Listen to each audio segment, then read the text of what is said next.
By the end of this video, आप web development से related common terminologies के बारे में समझ पाएंगे, जैसे क्लाइंट, सर्वर, एटसेट्रा, और क्लाइंट सर्वर कम्युनिकेशन में इन्वॉल्व बेसिक स्टेप्स को समझ पाएंगे। हे, वेलकम बैक। पिछले टॉपिक में हमने वेबसाइट्स के बारे में सीखा, जैसे कि वेबसाइट क्या होती है और उसे बनाता कौन है। चलिए अब समझते हैं कि जब हम एक वेबसाइट का कॉरेस्पॉन्डिंग यूआरएल ब्राउज़र के एड्रेस बार में डालते हैं, तो हम वेबसाइट को व्यू कैसे कर पाते हैं। मान लीजिए आपको इंटर्नशाला की ट्रेनिंग्स वेबसाइट ओपन करनी है। आप ब्राउज़र में यूआरएल trainings.internshala.com एंटर करेंगे और ब्राउज़र एक रिक्वेस्ट सेंड करेगा। अब उस रिक्वेस्ट के बेसिस पे आपको सूटेबल रिस्पॉन्स मिलेगा, जिसका मतलब है कि आपकी वेबसाइट ओपन हो जाएगी। Now let's understand this further. इस कम्युनिकेशन चैनल में वो ब्राउज़र जिससे हम रिक्वेस्ट भेजते हैं उसे क्लाइंट कहते हैं, और जो पॉइंट रिक्वेस्ट को रिसीव करता है और उसका रिस्पॉन्स भेजता है उसे सर्वर कहते हैं। हम इस वीडियो में क्लाइंट सर्वर कम्युनिकेशन के बारे में और समझेंगे, पर अभी चलिए इन दोनों टर्म्स को समझते हैं, which are server and client. Simple words में सर्वर का मतलब होता है कोई भी चीज जो सर्व करे या फिर कोई भी चीज जो किसी टाइप की सर्विस प्रोवाइड करे। चलिए इसे एग्जाम्पल्स की हेल्प से समझते हैं। मान लीजिए आपको चॉकलेट खानी है, तो आप ग्रोसरी स्टोर पे जाएंगे और एक चॉकलेट खरीदेंगे। इस केस में ग्रोसरी स्टोर हमारा सर्वर है। या फिर आपकी तबीयत खराब है, तो आप डॉक्टर के पास जाएंगे जो आपको दवाई देगा। ऐसे ही यहाँ पर डॉक्टर हमारा सर्वर है।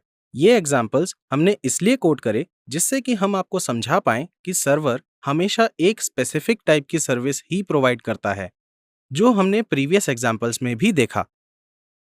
एक ग्रोसरी स्टोर सिर्फ चॉकलेट्स बेचेगा, मेडिसिन्स नहीं, एंड वाइसे वर्सा। अब नेक्स्ट टर्म पर चलते हैं, जो है क्लाइंट। क्लाइंट वो होता है जो सर्वर से सर्विसेज मांगता है और उन्हें अवेल करता है।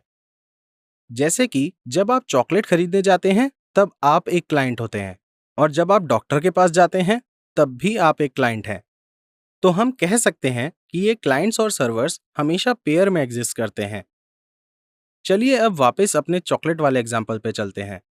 अब सपोज करिए कि इस बार आपके नेबर को भी चॉकलेट खरीदनी है। अब चॉकलेट खरीदने के लिए आपका नेबर भी उसी ग्रोसरी स्टोर पे जाएगा। अब यहाँ पर दो क्लाइंट्स हैं, आप और आपका नेबर, पर सर्वर सेम है, which is the grocery store. इसका मतलब है कि सर्वर मल्टीपल क्लाइंट्स को सेम टाइप की सर्विस प्रोवाइड कर सकता है। पर आप नोट करिए कि सर्वर्स जो सर्विस प्रोवाइड करते हैं उसके बेसिस पे उनके साथ हमेशा स्पेसिफिक टाइप के क्लाइंट्स जुड़े होते हैं। सो टू समराइज, हम कह सकते हैं कि सर्वर वो होता है जो हमें किसी भी टाइप की सर्विस प्रोवाइड करता है, और क्लाइंट वो होता है जो सर्वर से उन सर्विसेज को अवेल करता है। आई होप कि अब आप क्लाइंट और सर्वर का मतलब समझ गए होंगे। चलिए अब समझते हैं कि एक क्लाइंट और सर्वर के बीच में कम्युनिकेशन कैसे होता है। और ये समझने के लिए वापस इस एग्जाम्पल पे आते हैं। यहाँ पर हमारे पास एक क्लाइंट और एक सर्वर है। तो कम्युनिकेशन क्लाइंट से स्टार्ट होता है जिसे किसी सर्विस की जरूरत होती है। फिर क्लाइंट को जो सर्विस चाहिए वो उसके लिए एक रेलेवेंट सर्वर ढूंढता है। उसके बाद क्लाइंट उस सर्वर के पास जाता है जिससे वो एक दूसरे के साथ कम्युनिकेट कर सकें।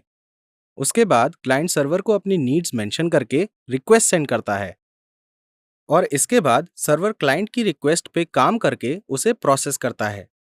और लास्ट में जब प्रोसेसिंग कंप्लीट हो जाती है तो सर्वर अपना रिस्पॉन्स क्लाइंट को वापस भेज देता है। अगर आपको ये स्टेप्स बहुत कॉम्प्लिकेटेड लग रहे हैं तो मैं आपको इन्हें डॉक्टर और पेशेंट के एग्जाम्पल से समझाता हूँ। मान लीजिए आप एक क्लाइंट हैं जिसकी तबीयत खराब है और आपको डॉक्टर को कंसल्ट करना है।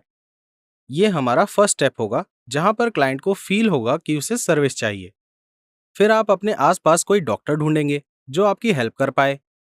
अगर आपको याद हो तो ये स्टेप बिल्कुल सेकंड स्टेप के जैसा है, जिसमें क्लाइंट एक रेलेवेंट सर्वर ढूंढेगा जो उसे रिक्वायर्ड सर्विस प्रोवाइड कर सके। फिर आप उस डॉक्टर के पास जाएंगे जो कि थर्ड स्टेप के जैसा है, जिसमें क्लाइंट सर्वर के पास जाएगा जिससे वो कम्युनिकेट कर पाए।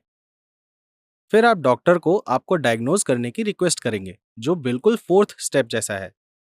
अब फिफ्थ स्टेप कहता है कि सर्वर क्लाइंट की रिक्वेस्ट पे काम करके उसे प्रोसेस करेगा, और इस केस में भी डॉक्टर आपकी रिक्वेस्ट पे काम करेगा और आपका चेकअप करेगा। एंड फाइनली डॉक्टर आपको ज़रूरी मेडिसिन देगा जो basically client server communication channel का लास्ट स्टेप है। आई होप अब आपको क्लाइंट सर्वर कम्युनिकेशन चैनल के सारे स्टेप्स समझ आ गए होंगे। नेक्स्ट वीडियो में हम टेक्निकल टर्म्स में क्लाइंट सर्वर कम्युनिकेशन के बारे में सीखेंगे और उसके साथ हम कुछ कॉमन टर्मिनोलॉजीज भी देखेंगे जो वेब डेवलपमेंट में यूज होती हैं।